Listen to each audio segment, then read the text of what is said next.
Praise the lord, హల్లెలూయా. మరొకసారి Lord's house పరిచర్య ద్వారా మీ మధ్యలో దేవుని వాక్యాన్ని పంచుకునే అవకాశం ఇచ్చినందుకు ప్రభువుని స్తుతిస్తున్నాను. జక్కయ్య అనే ఒక పన్ను వసూలు చేసే వ్యక్తి, చెప్పాలంటే ఇన్కమ్ ట్యాక్స్ ఆఫీసర్ అన్నమాట. అతను చాలా ధనవంతుడు. అన్యాయంగా తన తోటి యూదులకి ఎక్కువగా పన్ను వేసి వాళ్ళ దగ్గర వసూలు చేసేవాడు. అయితే ఆ వ్యక్తి పుట్టివాడు. ఆ రోజుల్లో ఈ ట్యాక్స్ కలెక్టర్స్ని చాలా అసహ్యించుకునేవారు, పాపులుగా ఎంచేవారు. అయితే ఆ సమయంలో ప్రభు యెరికో నుంచి ప్రయాణం చేస్తున్నారు. అయితే జక్కయ్యకి తెలిసింది ప్రభు వారు ఈ మార్గం నుంచి వెళ్తారు అని. ఎలాగైనా ప్రభుని చూడాలి, ప్రభు గురించి తెలుసుకోవాలి అనే ఆశతో తను యేసు ప్రభు చూడడానికి వెళ్తాడు. తను వెళ్ళిన వెంటనే గొప్ప జనసమూహం ఉంది. ఎలా ప్రభువుని చూడాలో అర్థం కావట్లేదు. అందులో తను పొట్టివాడు, తనని ఎవ్వరు లెక్క చేయట్లేదు, తను తృణీకరిస్తున్నారు. ఆ సమయంలో తనకు ఒక ఆలోచన వచ్చింది. ఒక మేడి చెట్టు ఎక్కి ప్రభువుని చూడాలి అని ఆశపడ్డాడండి. తను ప్రభువుని తన ఇంటికి ఆహ్వానించలేదు, భోజనానికి ప్రభువుతో మాట్లాడాలనుకోలేదు, లేదా ప్రభు దగ్గర ప్రార్థన చేయించుకోవాలి, ప్రభు దగ్గర ఒక అద్భుతాన్ని చూడాలి అని ఏది ఆశించలేదు. తను కోరుకుంది ఒకటే, ప్రభువుని చూడాలి. హల్లెలూయా. ఈరోజు ఎంతమందికి ఇలాంటి ఆశ ఉంది? లూకా సువార్త 19వ అధ్యాయం 1-4 ఇలా రాయబడింది. ఆయన సంచరించుచు యెరికో పట్టణంలో ప్రవేశించి దాని గుండా పోవుచుండెను. ఇదిగో, సుంకపు గుత్తదారుడను ధనవంతుడనైన జక్కయ్య అను పేరు గల ఒకడు యేసు ఎవరో అని చూడగోరెను గాని పొట్టివాడైనందున జనులు గుంపు కూడి ఉండుట వలన చూడలేకపోయాను. అప్పుడు యేసు ఆ త్రోవను రానయ్యుండెను గనుక అతడు ముందుగా పరుగెత్తి ఆయనను చూచుటకు ఒక మేడి చెట్టెక్కెను. జక్కయ్య యేసు ప్రభుని చూడాలి అని ఒక మేడి చెట్టు ఎక్కి కూర్చున్నాడు. అయితే యేసు ప్రభు వారు ఎవరు, యేసు ప్రభుని చూడాలి అనే ఆశ తనని అక్కడి వరకు తీసుకొచ్చిందండి. తనలో ఒక పట్టుదల కనిపిస్తుంది. ఏంటది అంటే ప్రభువుని చూడాలి, ఆయన గురించి తెలుసుకోవాలి అని. ఆ ఆశే తనని అంతవరకు తీసుకెళ్ళింది. ఆ తర్వాత ఎప్పుడైతే యేసు ప్రభుని తన కనులారా చూశాడో వెంటనే ప్రభు జక్కయ్యని చూసి అన్నారు, జక్కయ్య నువ్వు చెట్టు దిగిరా, ఈరోజు నీ ఇంట నేను బస చేయాలనుకుంటున్నాను. హల్లెలూయా. చూడండి, జక్కయ్య అనుకోలేదు ప్రభు నా ఇంటికి వస్తాడు, నాతో భోజనం చేస్తాడని. కానీ ప్రభువుకి ఎవరి హృదయంలో ఏముందో తెలుసు. ప్రభు పాపుల్ని వెతికి రక్షించడానికి వచ్చారు. జక్కయ్యని చూసిన వెంటనే ప్రభువుకి అర్థమైంది, తను ఆశతో నన్ను చూడాలని వచ్చాడు. జక్కయ్యని పిలిచి నేను నీ ఇంటికి వస్తాను పద అన్న వెంటనే జక్కయ్య సంతోషంగా ప్రభువుని తన ఇంటికి తీసుకెళ్ళాడండి. కానీ చాలామంది యేసు ప్రభువుని చూడాలి, యేసు ప్రభు దగ్గరికి వెళ్ళాలి అనే ఆశే లేకుండా ప్రభువా నన్ను ఆశీర్వదించు, ప్రభువా నన్ను స్వస్థపరచు, ప్రభువా నన్ను ఆర్థిక ఆశీర్వాదాలతో, ఈ లోక సంబంధమైన ఆశీర్వాదాలతో దీవించు అని చాలామంది ప్రభు దగ్గరకు వస్తారు. మీరు మందిరానికి వెళ్ళినప్పుడు, ఏదైనా ప్రేయర్ మీటింగ్కి వెళ్ళినప్పుడు ఎందుకు వెళ్తున్నారు? ఆశీర్వాదాల కోసమా, స్వస్థతల కోసమా, అప్పులు తీరాలనా, లేదా ఇబ్బందుల నుంచి బయటికి రావాలనా? మనం కోరుకోవాల్సింది ఏంటంటే ప్రభువా నువ్వు నాతో రా, నా ఇంటికి రా, నాతో బస చేయి. ఇక్కడ జక్కయ్య ఇంటికి ప్రభువు వెళ్ళినప్పుడు జక్కయ్య ఎంతో సంతోషించాడు, ప్రభువు నా ఇంటికి వస్తున్నాడని. కానీ అక్కడ ఉన్న ఫరిసేయులు, యాజకులు చూసి వాళ్ళు సనిగారంట. లూకా సువార్త 19వ అధ్యాయం 7వ ఇలా రాయబడింది, చూద్దాం. అందరూ అది చూచి ఈయన పాపి అయిన మనుష్యుని యొద్ద బస చేయ వెళ్ళనని చాలా సనుగుకునిరి. అదేంటి ప్రభు, నేను ఫరిసేయుని కదా, నేను విశ్వాసిని కదా, నేను యూదుని కదా, నేను ధర్మశాస్త్రాన్ని ఆచరిస్తాను కదా, నా ఇంటికి రాలేదే, నాతో మాట్లాడలేదే, అదేంటి ఈ పాపి ఈ సుంకపుదారుడి ఇంటికి వెళ్తున్నాడేంటి, ఇతను చెడ్డవాడు కదా, అన్యాయంగా ధనాన్ని అపేక్షిస్తాడు కదా, ఇతని దగ్గరికి వెళ్ళవేంటి అని మనసులో సనిగారండి. ఈ రోజుల్లో కూడా ఒక వ్యక్తి తన పాపాన్ని విడిచి ప్రభు వైపు తిరిగి రక్షించబడి తన జీవితాన్ని మార్చుకొని ప్రభు కొరకు నమ్మకంగా జీవించినప్పుడు చాలామంది ఇలాగే అంటారు, ఇదేంటి ఇతను దొంగ కదా, ఇతను హంతకుడు కదా, ఇతను మోసగాడు కదా, ఇతను సాక్ష్యం చెప్తున్నాడేంటి, ఇతను వాక్యం చెప్తున్నాడేంటి, యేసుప్రభుని నమ్ముకున్నాడంటాడేంటి అని చాలామంది ఇరుగు పొరుగు వారు ఆశ్చర్యపోతూ ఉంటారు. ఎందుకంటే ఒకప్పుడు ఆ వ్యక్తి పాపి, దోషి. కానీ ఎప్పుడైతే యేసయ్య తన ఇంటిలోకి వెళ్ళాడో, తన జీవితంలోకి ప్రవేశించాడో, ఆ తర్వాత ఆ వ్యక్తి ఆశీర్వించబడతాడు. ఇక్కడ జక్కయ్య జీవితంలో కూడా అదే జరిగింది. ఎప్పుడైతే యేసు ప్రభు వారు తన ఇంట్లో వెళ్ళారో వెంటనే తనన్నాడు, ప్రభువా, నేను అన్యాయంగా ఎవరి దగ్గరైనా నేను మోసం చేసి ధనం తీసుకుంటే వాళ్ళకి 4 రెట్లు చెల్లిస్తాను, అలాగే నా ఆస్తిలో సగభాగాన్ని బీదలకి ఇచ్చేస్తాను అని వెంటనే చెప్పిన వెంటనే అతను పంచిపెట్టడం ప్రారంభించాడు. ఎప్పుడైతే తను తన విశ్వాసాన్ని క్రియల్లో చూపించాడో ప్రభు ఎంతో సంతోషంగా ఒక మాట అన్నారు. అదేంటో చూద్దామా? లూకాసు వార్త 19వ అధ్యాయము 9-10 వచనాలు. అందుకు యేసు, ఇతడును అబ్రహాం కుమారుడే, ఎందుకనగా నేడు ఈ ఇంటికి రక్షణ వచ్చి ఉన్నది. నశించిన దానిని వెదకి రక్షించుటకు మనుష్య కుమారుడు వచ్చునని అతనితో చెప్పెను. ఇతను కూడా అబ్రహాము కుమారుడే, ఈ ఇంటికి రక్షణ వచ్చి ఉన్నది. హల్లెలూయా. ఈ రోజుల్లో చాలామంది గృహాల్లో ఎవరో ఒకరు రక్షించబడి ఉంటారు, మిగతా వాళ్ళు ప్రభువుని నమ్ముకోరు లేదా భక్తిహీనతలో ఉంటారు. అయితే ప్రభు అంటున్నారు, ఇతను కూడా అబ్రహాము కుమారుడే, ఎందుకంటే తను తన విశ్వాసాన్ని క్రియల్లో చూపించాడు. యేసు ప్రభు మన జీవితంలోకి వచ్చినప్పుడు మనం ఇతరులకు ఇస్తామండి. ఇది గుర్తుపెట్టుకోండి. చాలామంది అనుకుంటారు యేసు ప్రభు మన జీవితంలోకి వస్తే మనం ఇంకా చాలా ఆశీర్వాదాలు పొందుతాము, అన్ని విధాలుగా దీవించబడతాము అని అనుకుంటారు. నిజమే, అన్ని విధాలుగా దీవించబడతాము, కానీ మనం కూడా ఇతరులకి సహాయం చేసేవారిగా, ఔదార్యం కలిగి ఇతరులకి పంచేవారిగా ప్రభు మనల్ని చేస్తాడు. బైబిల్లో రాయబడి ఉంది, నువ్వు అప్పు తీసుకునేవాడిగా కాదు కానీ అప్పు ఇచ్చేవాళ్ళుగా చేస్తాను. నేను నీ ధాన్యాన్ని, నీ ఆహారాన్ని, నీ కొట్లలో ఉన్న ప్రతి ఆహారాన్ని నేను ఆశీర్వదిస్తాను. ప్రభువు మీ జీవితంలోకి వచ్చి మీరు రక్షించబడి అనేక సంవత్సరాలు అయి ఉండొచ్చు. అయితే ఇప్పుడు మీ రక్షణ, మీ విశ్వాసం ఎలా ఉంది? చల్లారిపోయి ఉన్నారా? లేదా జక్కయ్య వలె మంచి చురుకైన మనస్సాక్షి కలిగి, ప్రభువా, నేను అన్ని తప్పు చేస్తే నీ దగ్గర ఒప్పుకుంటున్నాను, నేను తిరిగి ఇచ్చేస్తానని నమ్మకంగా జీవిస్తున్నారా? నేను దేవుని నమ్ముకున్నాక, రక్షించబడ్డాక ప్రభువు నాకు కొన్ని విషయాలు చెప్పారు. నువ్వు నీ తల్లిదండ్రులకి లోబడు, వాళ్ళు చెప్పిన మాట విను. అలాగే నువ్వు ఎవరినైనా బాధ పెట్టుంటే ఫోన్ చేసి, సారీ, నన్ను క్షమించండి, నేను యేసయ్యను నమ్ముకున్నాను, మిమ్మల్ని బాధ పెడితే నన్ను క్షమించండి అని నీ తప్పుల్ని ఒప్పుకొని సరి చేసుకో. నేను ప్రభువు గురించి తెలుసుకొని రక్షించబడిన వెంటనే నేను చేసిన మొదటి పని నా తల్లిదండ్రులకు క్షమాపణ అడిగాను. అలాగే ఎవరినైతే నా మాట ద్వారా కానీ నా ప్రవర్తన ద్వారా కానీ బాధ పెట్టానో వాళ్ళని క్షమాపణ అడిగాను. చూడండి, ప్రభువుని తెలుసుకున్నాక మొదట మన జీవితం, మన మనసు మారుతుంది. ఎప్పుడైతే ప్రభు మన హృదయంలోకి వస్తారో, ఆయన మాట వింటామో మనకు అర్థమైపోద్ది, నేను పాపిని, నేను దొంగని, నేను మోసగాడిని, నేను కోపిష్టిని, నాలో ఏ మంచి లేదు అని మనకు అర్థమైపోద్ది. అందుకే పరిశుద్ధాత్ముడు మన జీవితంలోకి వచ్చినప్పుడు, మన హృదయంలోకి వచ్చినప్పుడు మన స్వభావాన్ని మారుస్తాడు, మన ఆలోచనల్ని, మన తలంపుల్ని పవిత్రపరుస్తాడు. చాలామంది ప్రార్థన చేస్తున్నారు కానీ మీ తప్పులు ఒప్పుకుంటున్నారా? దేవా, ఈరోజు నేను నీకు వ్యతిరేకంగా ఏదైనా తప్పు చేస్తే, మాటలో కానీ, క్రియలో కానీ, ఆలోచనలో కానీ, ఎక్కడో అక్కడండి ఏదో చిన్న తప్పు మనం చేస్తూనే ఉంటాం. మనిషిలో ఉన్న స్వభావమే అంత. దేవుని స్వభావం ఏంటంటే ఆ తప్పుని క్షమించి మరొక అవకాశం ఇవ్వడం. అయితే చేసిన తప్పే పదే పదే చేయడం వల్ల ఉపయోగం లేదు, కానీ క్రియల్లో, ఆలోచనలో మీరు తప్పుగా ఆలోచించినట్లయితే వెంటనే దేవుని దగ్గర క్షమాపణ అడగండి, పశ్చాత్తాపడండి.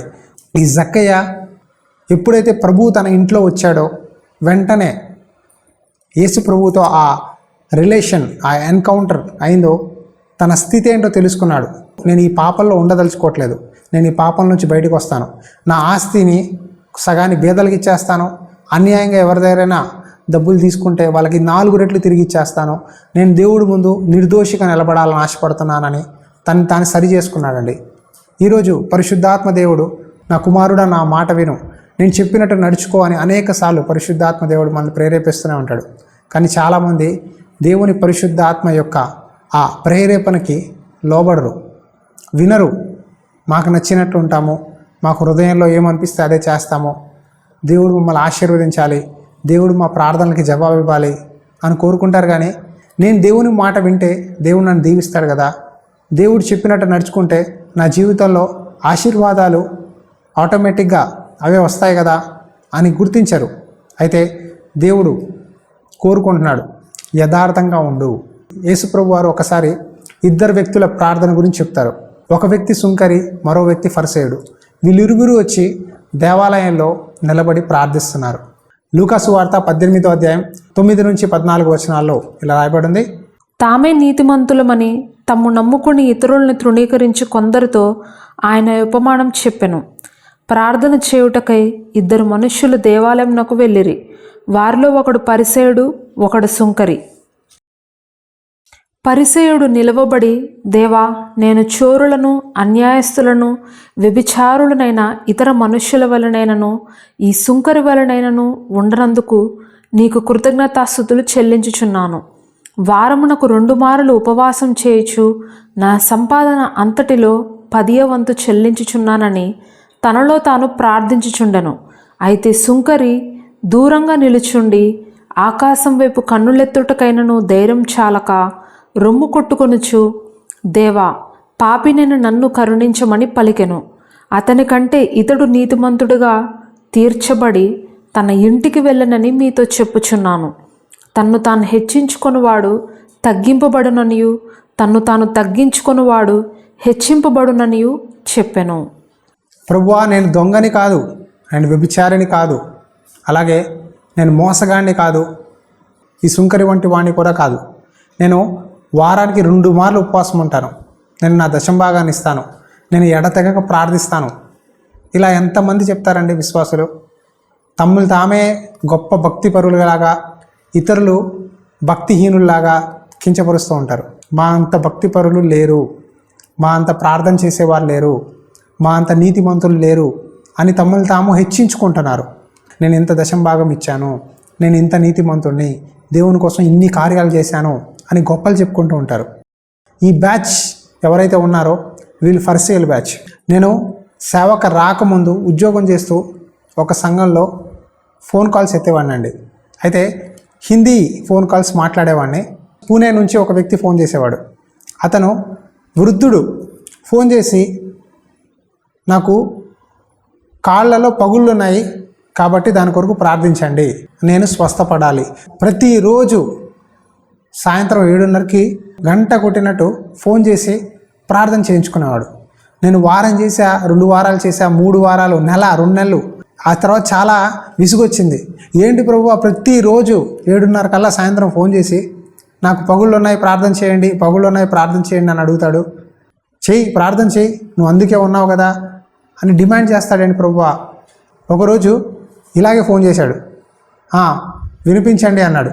నాకు చాలా కోపం వచ్చి అన్నాను, ఇదేమైనా పాట అనుకుంటున్నారా వినిపించడానికి? ఇది ప్రార్థన. మీరు కూడా ప్రార్థన చేయండి బ్రదర్. దేవుని మీద విశ్వాసం ఉంచి మీరు కూడా ప్రార్థన చేయండి. దేవుడు తగిన సమయంలో స్వస్థపరుస్తాడు. మీరు రోజు నాకు ఫోన్ చేయాల్సిన అవసరం లేదు, నేను మీ కొరకు ప్రార్థిస్తున్నాను. తన కోపంతో అన్నాడు, నేను ప్రతి క్షణము, ప్రతి గడియ 24 గంటలు దేవుని స్తుతిస్తూ ప్రార్థిస్తూనే ఉంటాను.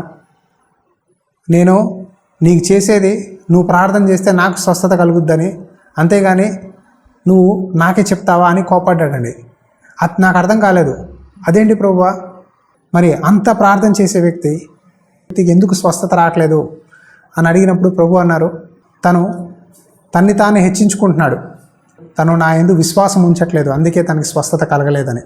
దేవా, నేను పాపిని, నన్ను క్షమించు అని తన యథార్థంగా ఒప్పుకుంటాడండి. దేవుడికి యథార్థ పరులంటే ఇష్టం అండి. గొప్పలుగా హెచ్చించుకునేవారన్నా, తమలు తామే నీతిమంతులుగా అందరి దృష్టిలో కనపరుచుకునేవారి కన్నా, డంబం కొట్టుకునేవారి కన్నా, తమ స్థితిని ఎరిగి నన్ను కనికరించు అని అనేవారినే దేవుడు ప్రేమిస్తాడండి. యేసయ్య ఒక మాట అన్నారు, నేను బలిని కోరలేదు కానీ కనికరమే కోరుచున్నాను. ఏం కోరుచున్నాడండి? మన బలి కాదు, కనికరము. ఇక్కడ పరిసేయుడు తన బలిని అర్పిస్తున్నాడు. దేవా, నేను 2 మార్లు ఉపవాసం ఉంటాను వారానికి, నేను కానుకలు ఇస్తున్నాను, దశంభాగాలు ఇస్తున్నాను అని తన్ని తాను నీతిమంతుడిగా హెచ్చించుకుంటున్నాడు. కానీ సుంకరి చూడండి, తన ప్రార్థనలో తల దించుకొని తన యథార్థంగా తన స్థితిని ఒప్పుకుంటున్నాడు. ఇలాంటి ప్రార్థన దేవుడికి ఇష్టమైన ప్రార్థన అండి. యథార్థంగా మనం ప్రార్థించాలి. ప్రతిరోజు మోకాలు వేసి దేవునితో ప్రార్థించినప్పుడు మీరు యథార్థంగా ఒప్పుకోండి. ఒకవేళ ఎవరి మీద కోపడ్డా, అసూయపడ్డా, ద్వేషించినా, అవమానించిన వెంటనే ఒప్పుకోండి, ప్రభువా నేను తప్పుగా మాట్లాడాను, లేదా నేను అసూయపడ్డాను, నేను బాధ పెట్టాను ఇతరులు, నన్ను క్షమించు అని మీ యథార్థంగా ఒప్పుకున్నట్లయితే దేవుడు ఆయన పరిశుద్ధాత్మని మీకు తోడుగా ఇస్తాడు. ఎప్పుడైతే దావీదు బెత్షెబాతో పాపం చేస్తాడో నాతాను ప్రవక్త వచ్చి గర్దిస్తాడు, నువ్వు వ్యభిచారివి, నువ్వు హంతకుడివి అన్న వెంటనే దావీదు సాగిలపడి ఏడ్చి, ప్రభువా నన్ను క్షమించు, హిస్సోపుతో నన్ను కడుగు, నీ పరిశుద్ధాత్మని నా నుంచి తీసివేయద్దని ఒప్పుకొని అంటున్నాడు. ప్రభువా నాలో నూతన హృదయాన్ని పుట్టించు, నన్ను కనికరించు, దేవునికి మొరపెట్టాడు. చివరిగా ఒక సాక్ష్యాన్ని చెప్పి సందేశాలను ముగించాలని ఆశపడుతున్నాను. దైవజనులు ఏసన్న గారు తన పరిచర్యలో ఒక సాక్ష్యాన్ని చెప్పారు. అదేంటంటే, ఒక తల్లి ప్రతి వారం ఆరాధనకి ఆయన దగ్గరకు వచ్చి అడిగేది, అయ్యగారు నా కుమారుడు రక్షించబడలేదు, లోకంలో ఉన్నాడు, అతని కొరకు ప్రార్థించండి, ఒక్కసారి మా ఇంటికి వచ్చి ప్రార్థన చేయండి. పదే పదే ఏసన్న గారిని ప్రాధేయపడింది. అయితే ఏసన్న గారు అన్నారు, అమ్మ నేను వీలు చూసుకొని వస్తాను అమ్మ మీ ఇంటికి అని చెప్పారంట. ఆ సహోదరి వచ్చి, అయ్యగారు ఒక్కసారి మా ఇంటికి వచ్చి ప్రార్థన చేయండి అని అడిగితే, ఈ సహోదరి నన్ను విసిగిస్తుంది, సరే ఒకసారి వెళ్ళి ప్రార్థన చేద్దామని వాళ్ళ ఇంటికి వెళ్ళారంట. అయితే వాళ్ళ ఇంటికి వెళ్ళిన వెంటనే ఆ సహోదరి కుమారుడు తన గదిలో తలుపేసుకొని రాక్ మ్యూజిక్ పెట్టుకొని డ్యాన్సులు ఆడుతూ అరుస్తూ కేకలు వేస్తూ ఉన్నాడంట. అయ్యగారు వచ్చారు, ప్రార్థన చేస్తారు, బయటికి రా అంటే, ప్రార్థన వద్దు ఏమొద్దు వెళ్ళు అని గట్టిగా అరిచాడు అబ్బాయి. ఆమె అంది, అయ్యగారు ఒక్కసారి నా కుమారుడు ఉంటున్న గదిలోకి వెళ్ళి ప్రార్థన చేయండి ప్లీజ్ అండి అని బతిమాలితే, ఎస్ఎన్ గారు అన్నంట, అమ్మ నేను ఇక్కడి నుంచి ప్రార్థిస్తాను అంటే తను బతిమాలిందంట. అయ్యగారు ఒక్కసారి కుమారుడి గదిలోకి వెళ్ళి ప్రార్థించండి అంటే ఆయన అతని గదిలోకి వెళ్తే భయంకరమైన వాసన, సిగరెట్ కంపు, గోడల నిండా బూతు బొమ్మలు, సినిమా పాటలు, జుట్టంతా విరబూసుకొని ఆడదానిలాగా డ్యాన్స్ ఆడుతున్నాడంట.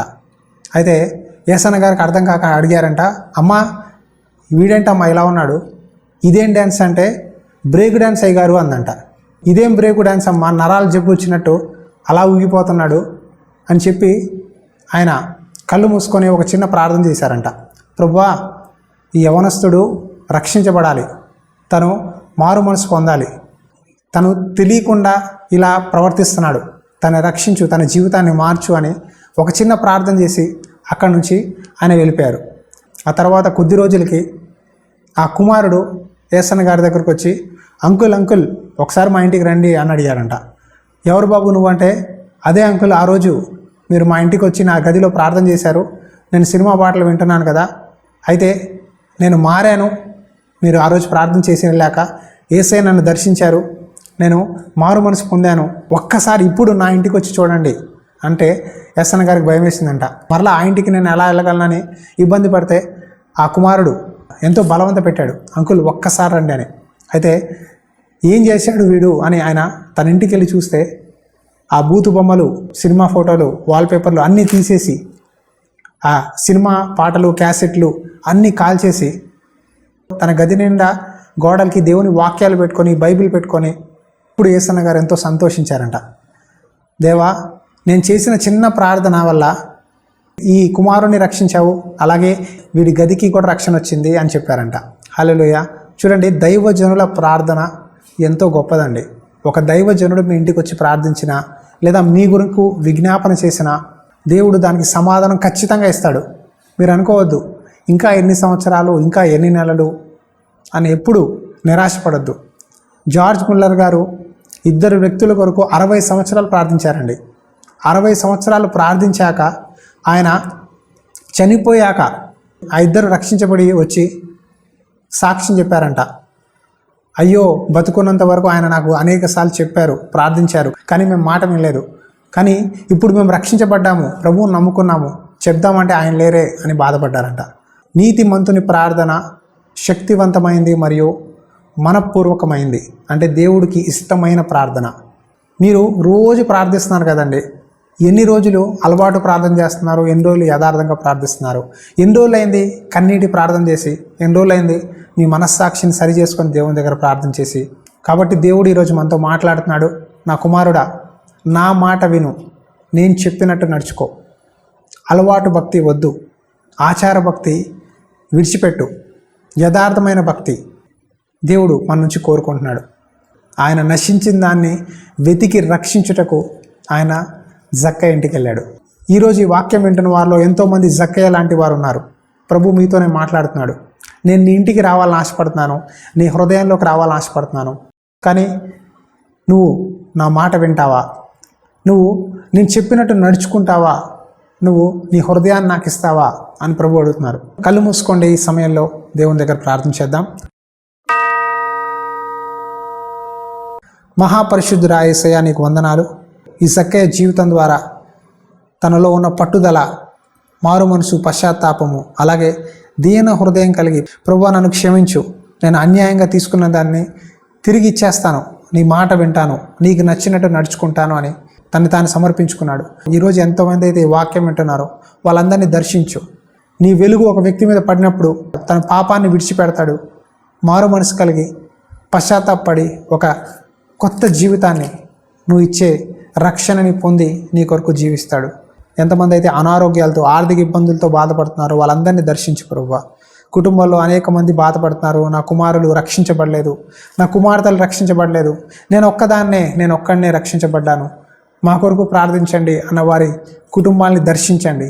ఎలా అయితే జక్కయ్య ఇంటికి రక్షణ వచ్చిందో నజరేయుడైన యేసుక్రీస్తు నామంలో వాళ్ళ ఇంటికి రక్షణ వచ్చునుగాక. ఉక్రెయిన్ దేశాన్ని జ్ఞాపకం చేసుకో. అనేక కుటుంబాలు ప్రభువా ఈ యుద్ధాల వల్ల, పోరాటాల వల్ల ప్రభువా తమ జీవితాన్ని పోగొట్టుకుంటున్నారు. ప్రభువా ఉక్రెయిన్ దేశాన్ని కనికరించు. ఆ దేశంలో శాంతి సమాధానాలు రావడానికి నువ్వే సహాయం చేయి. నువ్వే వాళ్ళకి ఆదరణ, సమాధానం దయచేయమని యేసే నామంలో అడిగి వేడుకుంటున్నాం తండ్రి. ఆమేన్. Praise the Lord. మీ కుటుంబంలో మీరు ఒక్కరే రక్షించబడి మీ పిల్లలు రక్షించబడకుండా, మీ కుటుంబంలో మీ భార్య కానీ భర్త కానీ రక్షించబడకుండా ఉంటే దయచేసి ప్రార్థించండి. ప్రభువా నా ఇంట్లోకి రా ప్రభువా. జక్కయ్య ఇంటికి ఎలా రక్షణ వచ్చిందో నా ఇంటికి కూడా రక్షణ రావాలి. నా ఇంట్లో ఉన్న అందరూ రక్షించబడాలి, మారాలి, పరలోక రాజ్యాల్లో వారసులుగా ఉండాలి. ఏ ఒక్క ఆత్మ కూడా నశించకూడదు. ఎందుకంటే ప్రభు నశించిన దాన్ని వెతికి రక్షించుటకు వచ్చారు. God bless you. దేవుని ఆత్మ సదాకాలం తోడేండి నడిపించును గాక. ఆమెన్. చాచిన ఆ చేతులు నీకోసమే, కల్వరిలో కార్చిన రక్తం నీకోసమే. చాచిన ఆ చేతులు నీకోసమే, కల్వరిలో కార్చిన రక్తం నీకోసమే. ఎందాక తిరగకయున్న